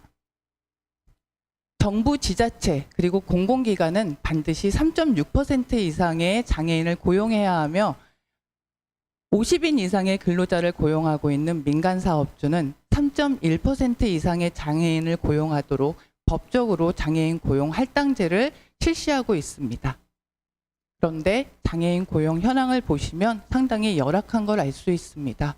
1990년 장애인 고용 촉진 등에 관한 법률이 제정됐고 장애인 고용 의무제도가 시행된 지 30년이 훌쩍 지났는데 말이죠. 그래서 장애인 의무 고용 제도를 얼마나 알고 있는지를 조사해 봤습니다. 여기 보시는 것처럼 제도의 내용을 구체적으로 알고 있다 응답하신 비율이 9.7%. 그리고 그러한 제도가 있다는 것을 모른다는 비율이 38.5%입니다. 그리고 장애인 고용 의사가 없었던 주된 이유에 대해서 물어봤습니다. 그런데 많은 분들이 적합한 직무가 부족해서라고 답을 주셨습니다. 장애인 미고용 기업체에서는 65.3%, 장애인 고용 기업체에서는 53.8% 고용을 해본 기업과 안 해본 기업의 인식차를 보실 수 있습니다. 그럼 정말 적합한 직무가 부족해서일까요? 그렇게 생각한다는 것은 그동안 우리 기업이 비장애인 중심의 업무들로 이루어져 왔으며 철저하게 비장애인 중심 사회 속에서 우리 기업이 건재해왔다는 방증은 아닐까 생각합니다. 그래서 한국장애인고용공단에서는 다양한 서비스를 통해 취업을 희망하는 장애인을 위해 그리고 고용을 원하는 사업주를 위해 맞춤 서비스를 진행하고 있습니다. 그런데 여기 보시는 것처럼 장애인 고용 관련 서비스를 이용한 경험이 없다는 비율이 92.5%나 됩니다. 정말 지원 서비스가 부족해서일까요? 그렇게 생각하고 있다는 것은 아무래도 장애인 고용에 대한 관심 또는 의지가 부족한 건 아니었을까요? 그래서 한국장애인고용공단에서 시행하고 있는 사업주 지원을 살펴보겠습니다. 아직도 많은 분들은 장애인을 고용하면 나의 업무가 늘어나지 않을까 염려하고 계십니다. 근로지원인을 지원한다든지 보조공학기기 지원을 통해서 여러분의 업무 가중은 없습니다. 그리고 고용에 취약한 환경이 되어 있는 곳은 장애 친화적 환경 조성을 위해서 함께하고 있습니다. 그리고 적합한 직무가 없다고 어려움을 겪고 계신 분들이 계시다면 장애인 고용 컨설팅을 이용하실 수도 있습니다. 이 외에도 다양한 지원을 통해 여러분의 고용에 힘을 보태고 있습니다. 그렇다면 한국장애인고용공단에서 지원하고 있는 장애인 지원을 본다면 취업을 이루기 위한 장애인 취업 성공 패키지 그리고 구직을 원하는 장애인에게 적합한 사업제를 알선해주는 고용 알선을 통해서 보다 완전한 고용이 이룰 수 있도록 하고 있습니다. 그리고 중증 장애인에게 출퇴근 비용을 지원함으로 인해서 근로 의욕을 고취시키고요. 안정적인 직장 생활을 유지할 수 있도록 하고도 있습니다. 그리고 직업 능력 평가를 통해 보다 합리적인 직업을 찾을 수 있도록 협조하고 있습니다. 이 외에도 맞춤 훈련, 교육 연수, 그리고 기능 경기 대회 등을 통해서 사회로 나아갈 수 있는 기회를 확장시키고자 합니다. 한국장애인고용공단을 비롯한 많은 단체에서 지금도 사회에 당당히 나서기 위해서 고군분투하고 계신 장애인분들이 계시다는 걸 기억해 주시기 바랍니다. 행복은 기다리는 것이 아니라 만드는 것이라고도 했습니다. 여러분들의 행복만을 위한 것이 아니라 타인의 행복을 존중하고 지지하다 보면 어느샌가 여러분 곁에 여러분의 행복을 응원하는 누군가가 있지 않을까 싶습니다. 그리고 우리 사회에 주어진 다양한 기회들을 각각의 방법으로 각각의 속도로 선택할 수 있는 사회를 하기 위해 우리들은 지금 행복을 만들어가고 있습니다. 장애인 근로자 작업 수행 정도에 대한 인식을 살펴보시면 장애인 고용 기업체와 미고용 기업체 간의 인식의 차이를 보실 수 있습니다. 아마도 장애인 고용에 적극 동참하는 기업이 늘어나면서 함께하지 못했을 때 느꼈던 편견이 조금씩 벗겨지고 있는 게 아닐까 저는 생각합니다. 장애인 근로자를 채용하는 이유에 대해서 물었을 때도 장애 여부 고려 않고 업무상 필요해서라고 답변을 주신 비율이 44%로 가장 높습니다. 아직 만족할 만한 수치는 아니지만 함께 하다 보면 자연스레 이 수치 또한 올라갈 것이라고 저는 기대해 봅니다. 장애인 고용 시 발생하는 비용에 관한 인식도 장애인을 고용해 본 기업체와 고용하지 않은 기업체 간의 차이가 보이실 겁니다. 장애인 고용 시 발생하는 직접적인 비용, 간접적인 비용, 설치 비용, 안전상의 문제 모두 장애인을 고용한 기업보다는 고용하지 않은 기업이 부정적으로 나온 게 보입니다. 제가 여기에서 좀 더 바라본다면 장애인 고용 시 발생하는 비용을 우리 기업의 업무 효율성을 높이기 위해, 우리 기업의 생산성 향상을 위해 우리 기업이 당연히 지출해야 되는 비용이라고 생각하는 기업이 좀 더 늘어났으면 좋겠습니다. 이제 여러분과 함께 행복 있기를 마무리해 보려고 합니다. 여기 나와 있는 이 장애인 마크는 사라 핸드렌이라는 디자이너가 고안한 것으로서 역동적인 장애인 마크를 통해 장애인도 스스로 할 수 있다는 것을 일깨워 주려 했습니다. 그리고 거리에 있는 장애인 표지판에 이 새 마크를 붙이는 게릴라성 이벤트를 하기 시작했죠. 처음에 이러한 이벤트를 했을 때는 공공시설물 파손행위라며 그녀의 행동을 불법화시켰습니다. 그런데 이 이벤트에 적극 동참하는 시민이 늘어나고 이 이벤트를 지지하는 시민이 늘어나면서 2014년 드디어 뉴욕에 새로운 장애인 마크로 탄생했습니다. 만약 이때 함께하는 시민이 없었다면, 이 이벤트를 지지하는 시민이 없었다면 이 마크는 한 디자이너의 일탈 행위로 역사 속으로 사라졌을지도 모르겠습니다. 함께하는 여러분이 계실 때 우리나라의 장애인 고용 정책은 더욱 빛을 발할 수 있습니다. 여러분께서 함께 하시겠습니까? 이곳으로 저의 첫 번째 봄 이야기는 마치려고 합니다. 어떠셨나요? 함께 행복을 이어보실 마음이 생기셨나요? 이제 저는 두 번째 봄을 갖고 여러분을 만나려고 합니다. 제가 어떤 봄을 가져올지 궁금하신가요? 잠시 후에 뵙겠습니다. 감사합니다. 네, 감사합니다. 수고 많이 하셨습니다.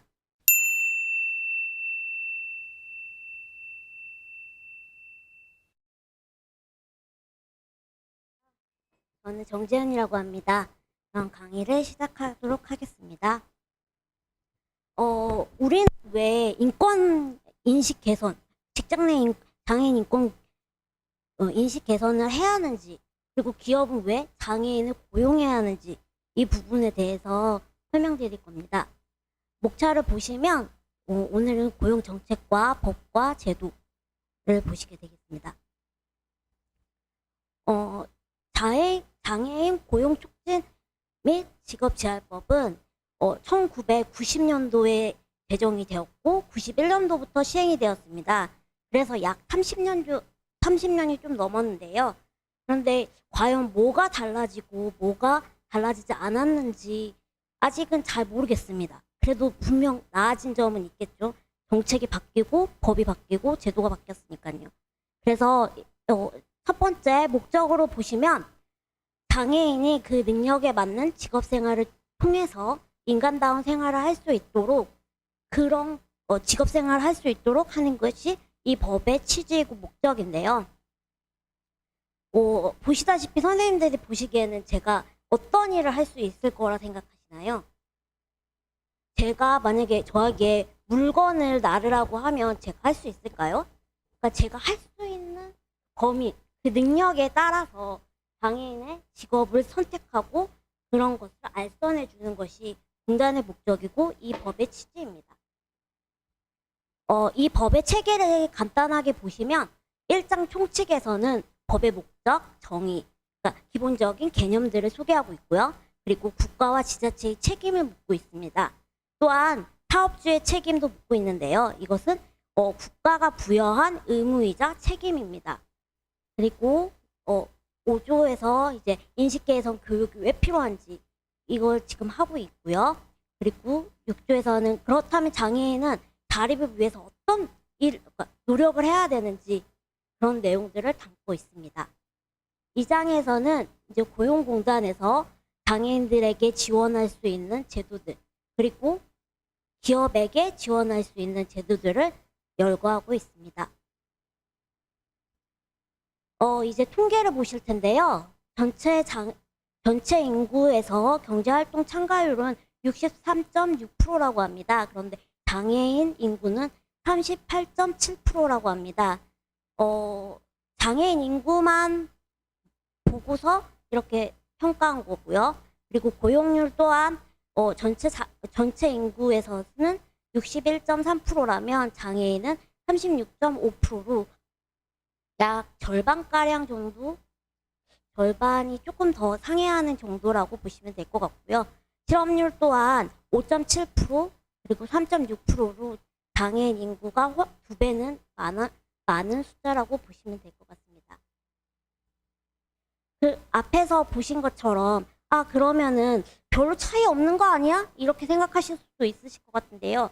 전체 기업 수를 보시면 전체 기업 수에서 장애인을 고용하고 있는 퍼센테이지는 4.1%밖에 되지 않습니다. 그리고 장애인 근로자는 1.42%밖에 되지 않습니다. 이렇게 전체적으로 놓고 보면 장애인 고용률이 얼마나 열악한지를 아실 수 있으실 것 같습니다. 그렇다면 장애인을 왜 고용해야 하는지, 그것의 의무 고용 제도라는 것이 있기 때문인데요. 이것은 장애인 고용법 27조에 있습니다. 사업주가 그 근로자 총수 100분의 5 안에서 할 수 있는데, 이것은 대통령령으로 정하는 비율에 따라 하여야 한다 해서 지금 민간은 2019년부터 지금까지 3.1%로 정해져 있고요. 그리고 이제 공무원이나 지자체 공무원들은 조금씩 조금 숫자를 늘려가고 있는 상황입니다. 그렇다면 우리나라에서는 도대체 기업들이 얼마나 장애인들을 의무 고용을 하고 있느냐? 이제 보시면요. 삼성은 1.93%, 그리고 현대자동차 같은 경우는 3.12%. 그러니까 이 자료가 2020년도니까 아까 보신 것처럼 3.1% 이상이면 이제 고용 의무를 다했다고 보실 수도 있는데요. 그래서 보시면 책으로 체크되어 있는 부분이 이제 고용을 하고 있다라는 부분을 이제 보실 수 있고요. 그리고 이제 체크되지 않은 부분이 미고용, 그러니까 고용이 좀 부족하다라고 보실 수 있으실 것 같습니다. 이제 장애인 서비스에 대해서 소개해 드릴 건데요. 장애인 취업 성공 패키지, 그리고 중증장애인 취업 지원, 그리고 장애인 학생 취업 지원 등이 있는데요. 장애인 취업 성공 패키지는 생각보다 좋은 제도더라고요. 그러니까 장애인이 먼저 이렇게 구직을 요청하면 장애인이 할 수 있는 장애인의 능력에 맞는 직업도 선택해주고 고용도 해주고, 그리고 이제 일정 부분 장애인이 잘 유지하고 있다 하면 그러면 이제 약간의 보상금식의 그 금액도 지원이 되더라고요. 그래서 이런 부분이 참 좋은 것 같고요. 그리고 중증장애인 취업 지원 같은 경우는 장애인 인턴제가 있습니다. 그런데 그냥 일반 회사에서 장애인 인턴제를 과연 많이 시행하고 있는지 좀 궁금했습니다. 그런데 제가 이 제도를 조금 연결해서 연관되게 사용해보고 싶은 제도가 있는데, 출산휴가 많이 가시잖아요. 그럼 보통 출산휴가는 3개월이고 그리고 육아휴직까지 하면 1년 정도 됩니다. 그럼 한 15개월인데 그 시간에 대체 인력을 이 장애인 인턴제로 사용해보면 어떨까. 그렇게 해서 기업과 조금 연동해서 중증 장애인을 지원하는 회사에게 지금도 보조금이 나가고 있으니까 그렇게 연결해서 한번 해보면은 조금 더 기업에게 좋지 않을까라는 생각을 해보았습니다.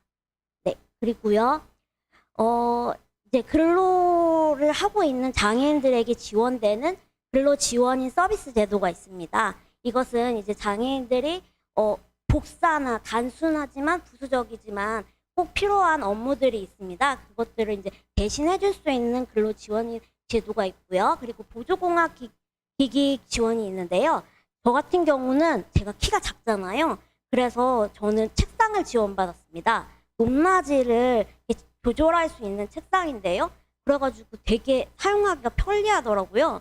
그래서 의자도 아무거나 갖다 놓고 높낮이를 조절하니까 사용하기 되게 편리하고 좋았는데, 그런 지원들이 조금 더 활성화가 되면 좋을 것 같다라는 생각을 했습니다. 네, 그리고 기업에서는 다양한 서비스들을 기업에게도 공단이 제공하고 있는데요. 그래서 모집, 알선 이런 것도 하고 장애인 고용할 때 어떻게 할 것인지 종합적인 컨설팅도 하고요. 그리고 근로환경이 어떤 것인지 개선도 해주는 사업도 있고요. 그리고 자회사형 표준사업장이랑 표준사업장에 대한 지원도 있습니다.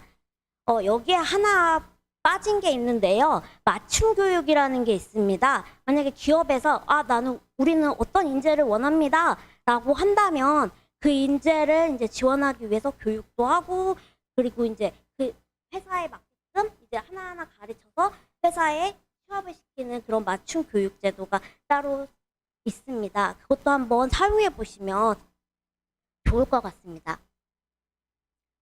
그리고 이제 장애인 고용 장려금은 장애인은 이제 그 아까 보여줬던 그 3.1% 이상의 장애인을 고용 시에 고용 장려금이 지급이 되고요. 장애인 고용 부담금은 이제 장애인을 덜 고용했을 때 부과하는 고용 부담금입니다. 이것을 기업이 이거는 세금 아니냐라고 하시는데 아직 학계에서는 의견이 좀 분분합니다. 그런데 대체적으로 범칙금 형식의 어떤 이야기가 있고, 그래서 아직은 정립된 것은 없으나 이것은 분명한 사실은 조세는 아니라는 것입니다. 직장 내 장애인 인식 개선은 장애인들을 잘 몰라서 우리가 어떤 장애인들을 고용할 수 있을까라는 생각에 그런 설문 통계가 많았습니다. 그래서 그 다음부터 그럼 장애인이 이런 사람들입니다 라고 소개시켜 주기 위해서 인식 개선 교육을 하게 되었고요. 기업이 장애인을 고용하는 이유는 국가에서 부담하는 의무도 있지만 사회적 책임입니다. 장애인은 우리가 부담해야 되는 사람이 아니고 이 사람이 또 돈을 벌어서 사용한 소비자의 역할도 하기 때문에 기업 또한 윈윈이라고 생각합니다. 그래서 장애인은 꼭 함께 가는 것이지 따로 가는 것은 아니라고 생각합니다. 네, 강의는 여기서 마치겠습니다.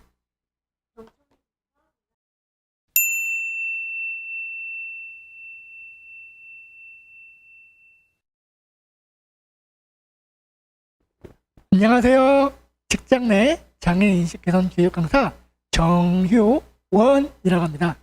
오늘은요, 여러분들과 장애가 있는 사람과 함께 일하는 포용적인 일터에 대해 이야기를 나누어 볼게요.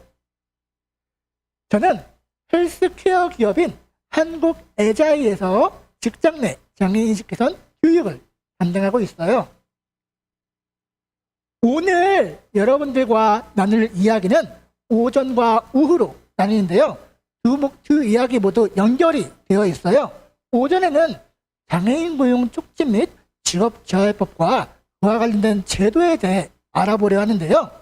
어떻게 하면 중증장애가 있는 사람을 고용할 수 있을까에 대한 방법을 함께 알아보려 해요.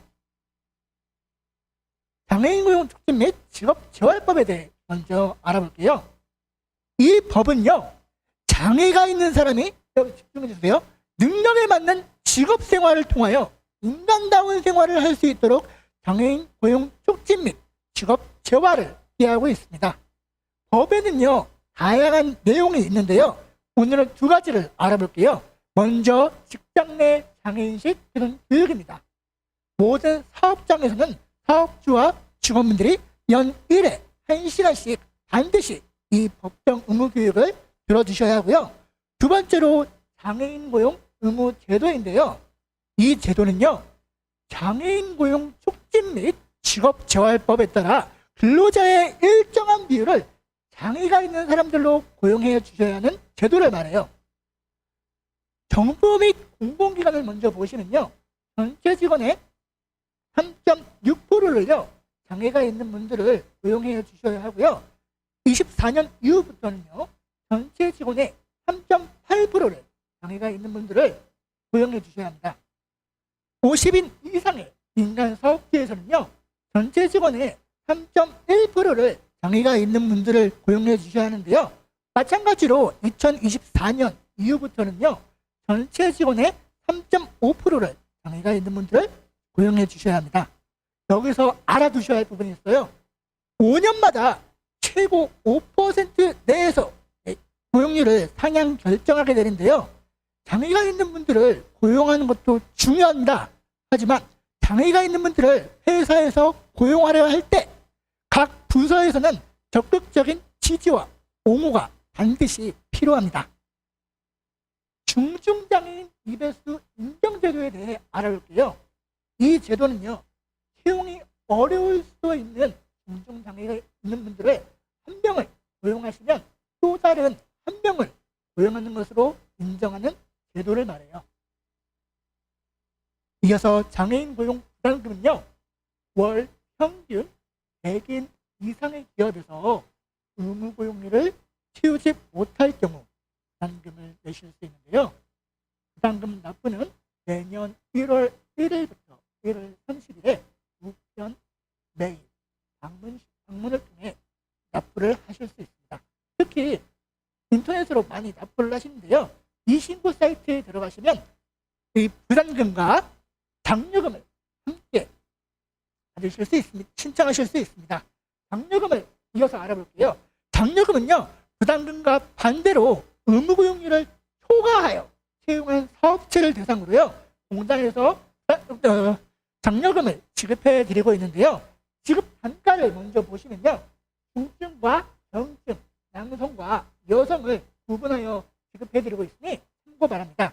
또 지급 단가와 월 임금액의 60%를 비교하여 더 낮은 단가를 지급해 드리고 있으니 여기서 알아두셔야 할 부분이 임금이 낮으면 장려금도 낮을 수도 있습니다. 그렇으니 이 부분도 참고 부탁드릴게요. 장려금에서 알아두셔야 할 부분은 최소 2명 이상의 장애가 있는 분들을 채용해 주셔야 합니다. 왜냐하면요, 한 명은 기준 인원으로 보기 때문에 2명 이상을 꼭 채용해 주셔야 합니다. 지급을 위한 근로조건은 보시는 바와 같고요. 사업체나 사업주 단위로 신청을 하실 수 있습니다. 장려금 기준 인원은 사업체의 상시 인원에 따라 달라지실 수 있습니다. 장애가 있는 분들을 고용하는 방법은 다양합니다. 오늘은 그 중에서 중증장애가 있는 분들을 어떻게 고용해야 하는지에 대해 방법을 알아볼게요.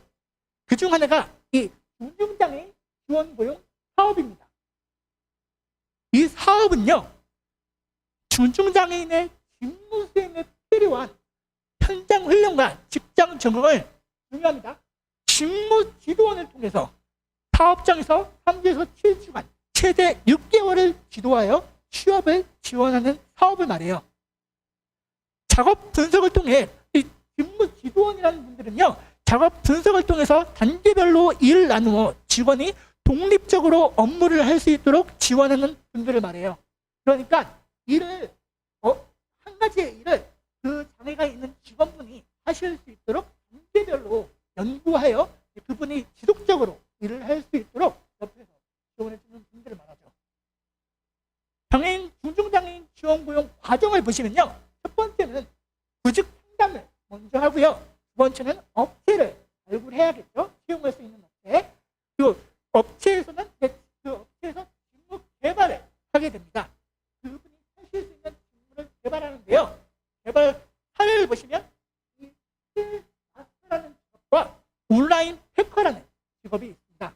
여러분 꼭 참고 부탁드릴게요. 이어서 사전 훈련이라는 것을 하는데요. 현장 훈련을 하기 바로 직전에 공단과 훈련생 그리고 그 직무 지도원과 그 기업의 직원분이 함께 모여서 우리 어떻게 훈련을 하면 잘할 수 있을까에 대한 지도 방법과 정보를 공유하는 것이죠. 그 다음에 본격적인 현장 훈련에 들어가게 되고요. 훈련 수당도 훈련생과 직무 지도원, 사업주를 대상으로 지급드립니다. 훈련 수당을 더 자세히 보시면요. 훈련생은 훈련 준비금과 일비를 지급해드리게 되고요. 직무 지도원은 외부 선임은 최저 시급을 지급해드리게 되는데 두 명을 함께 직무 지도원을 할 경우 1.2배를 지급해드리게 됩니다. 사업체의 지원은 25,000원을 지급해드리고요. 사업주분들은 훈련 보조금을 지급해드리게 됩니다. 꼭 기억해 주세요. 이어서 취업 연계는 훈련이 끝나면 훈련생과 그 회사 회사 기업 사람들이 취업을 할지에 대한 결정을 하게 되고요. 적응 기도는요. 이건 중요합니다. 1년이 끝나면요. 과연 이제 이 일을 하게 되잖아요. 이 회사에서 계속 일을 잘 하실 수 있도록 직무 적응 프로그램을 직무 지도원분들과 함께 하게 됩니다. 어때요? 중증 장애라고 하면 일을 하기 어려울 수도 있는데 이런 프로그램을 하면 하실 수도 있겠죠. 중증 장애 인턴 제도를 알아볼게요.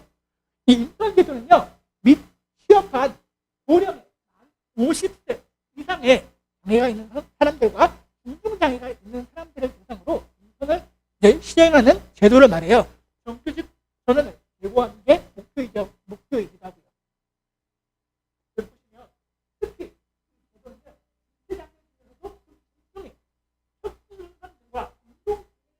장애가 있는 분들을 대상으로 하고요. 이 외에도 뇌전변, 시각장애, 여러 장애 등을 대상으로 이러한 인턴 제도를 시행하고 있어요. 근무 조건에 보시면 근무 시간은 1대와 유연근무제로 분수가 되고요. 지원 내용을 보시면 인턴과 정규직이 있는데요. 인턴은 월 약정 80만 원 한도 되고요. 정규직은 6개월간 65만 원 정규직 전환되시면 추가로 지원해드리고 있어요. 필기 꼭 해주세요. 중요합니다. 중증장애인 분들도 반드시 꼭 일을 해야 하거든요. 자, 고용 지원 제도를 보시면 근로 지원인가 보조공학 기기를 보는데요. 우리가 아까 말이죠. 직무 지도원을 알려드렸잖아요. 직무 지도원과 달리 근로 지원은 공적인 업무를 지원해드리는 사람을 말해요. 공적인 업무를 지원해드리고 있습니다. 또 보조공학기는 장애가 있는 분들이 일을 하실 수 있도록 확대할 수 있는 모니터 등을 말합니다. 이런 것도 지원해드리고 있어요. 자, 콘서트에는 앵콜이 있잖아요. 앵콜이 있는데 이 강의는 아쉽게도 앵콜이 없어요. 앵콜은 오후에 한 번 더 진행해드리도록 할게요. 감사합니다. 감사합니다.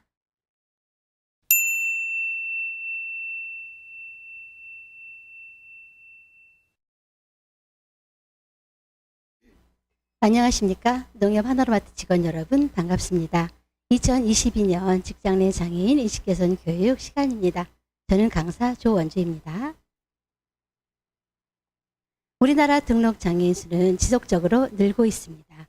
이에 따라 장애인 관련 정책에 대한 수요도 다양해지고 있습니다. 이러한 정책 수용에 부응하고 한국 사회의 역동적인 환경 변화에 발맞추기 위해서 장애인 정책도 강화되고 있습니다. 오늘 교육의 주제는 이 정책 중의 하나인 장애인 고용 촉진 및 직업 재활과 관련된 법과 제도입니다.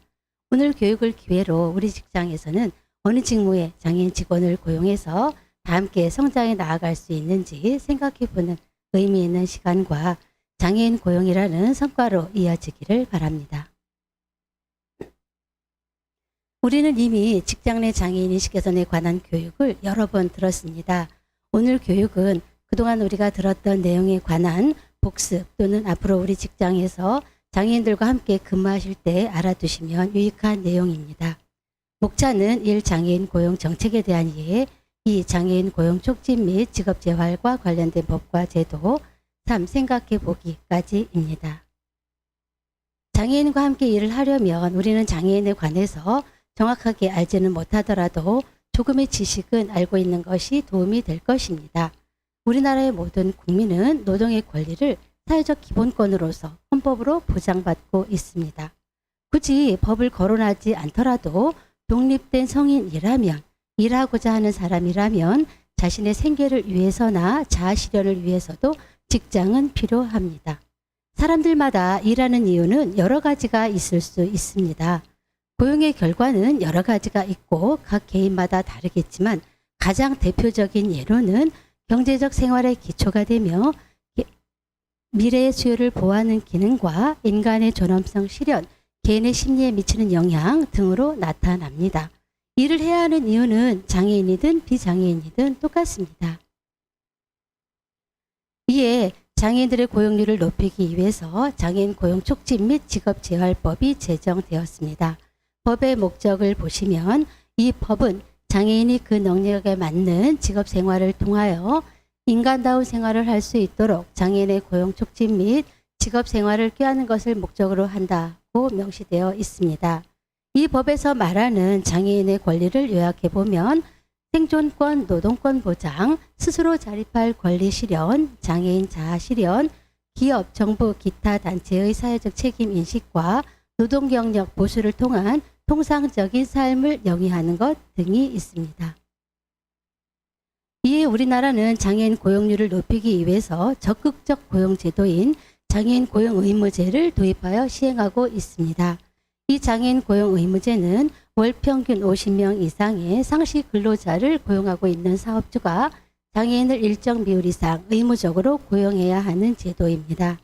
2022년 장애인 의무 고용률은 국가, 자치단체, 공공기관이 3.6%이며 그 외 민간 기업은 3.1%입니다. 장애인 고용 의무제에 따른 의무 고용률에 미치지 못하는 국가, 자치단체, 공공기관, 민간 기업은 고용 부담금을 납부해야 합니다.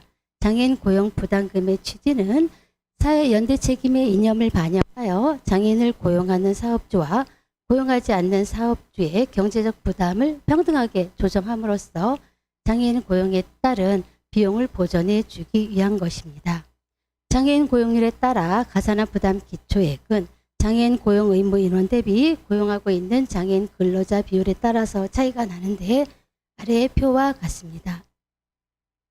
표 중에서 한 가지만 예로 들어보자면 장애인을 한 명도 고용하지 않은 경우에는 해당 연도 최저임금이 적용되는데 2022년은 191만 4,330원입니다. 이렇게 징수된 부담금은 장애인 고용에 적극 참여하고 있는 기업에 대한 다양한 형태의 지원에 사용되고 있습니다.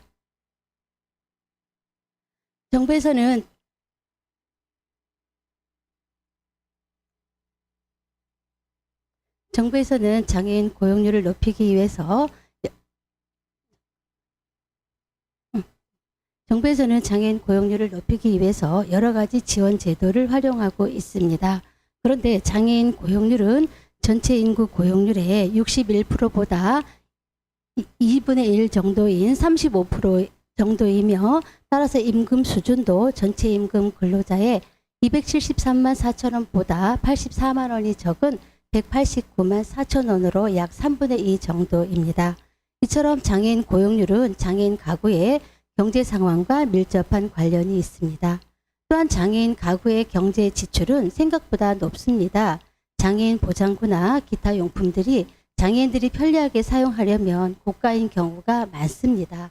따라서 국가에서는 이처럼 장애인 고용률은 장애인 가구의 경제 상황과도 밀접한 관련이 있는데 정부에서는 장애인들의 고용률을 높이기 위해서 여러 가지 지원 제도를 활용하고 있습니다.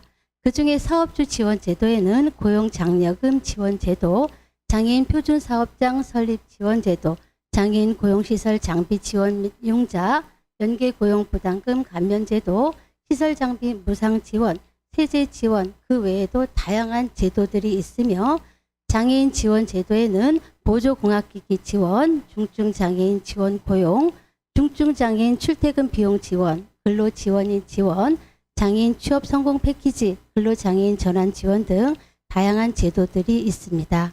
이러한 제도들을 활용한다면 장애인을 채용하고자 하는 사업주분들의 부담을 줄이고 직업 생활을 희망하는 장애인들에게도 효과적일 것입니다. 여러 가지 지원 제도 중에서 사업주 지원 제도에는 고용장려금 제도의 예만 들어보겠습니다. 고용장려금 제도는 장애인 근로자의 직업생활 안정을 도모하고 고용 촉진을 유도하고자 의무 고용률을 초과하여 장애인을 고용하는 사업주에게 일정액의 지원금을 제급하는 제도입니다. 장애인 고용장려금 지급 단가는 경증 장애인 남성 30만 원, 여성 45만 원, 중증 장애인 남성 60만 원, 여성 80만 원으로 금액의 차이는 있습니다. 사업주 지원 제도를 떠나서 장애인 지원 제도에는 보조공학기기 지원의 예를 들어보겠습니다. 보조공학기기는 장애인의 고용 촉진과 직업생활 안정을 도모하기 위하여 직업생활에 필요한 각종 보조공학기기를 고용유지 조건이나 무상으로 지원하는 제도입니다. 신청 대상은 장애인을 고용한 사업주 또는 고용하려는 사업주와 장애인 근로자이며 지원 내용은 보조기기 종류에 정보 접근용, 작업기구용, 의사소통용, 사무보조용, 차량용으로 나뉘고 장애 유형 대상은 뇌병변, 발달, 시각, 언어, 지체, 청각장애입니다. 지금까지의 내용을 기반으로 우리 사업장의 직무를 생각해 보겠습니다. 카트, 장바구니 정리, 상품 진열 이외에도 이러한 기본적인 직무들이 있습니다. 그런데 특별한 자격이 요구되지 않으면서 비장애인이 할 수 있는 업무는 당연히 장애인도 할 수 있습니다. 여러 가지 지원 제도 중에서 우리 사업장과 맞는 제도가 있다면 활용해 볼 수 있고 직무에 맞는 장애인 근로자를 채용한다면 우리도 장애인 근로자와 함께 근무할 수 있는 것입니다. 지금까지 장애인 고용 촉진 및 직업 재활과 관련된 법과 제도에 대해서 살펴보았습니다. 우리 농협 하나로 마트에서도 장애인과 비장애인이 함께 일하는 모범적인 기업이 되고 더욱더 성장해 나가시기를 응원합니다. 감사합니다. 예, 마지막 10번째 조원주 강사님 수고 많이 하셨습니다. 네, 이상으로 오전 순서를 마치도록 하겠습니다. 1시까지 점심시간을 갖고 오후에 계속 이어가도록 하겠습니다. 오후에 있을 강의도 기대해 주시고 잠시 후 1시에 뵙겠습니다. 감사합니다.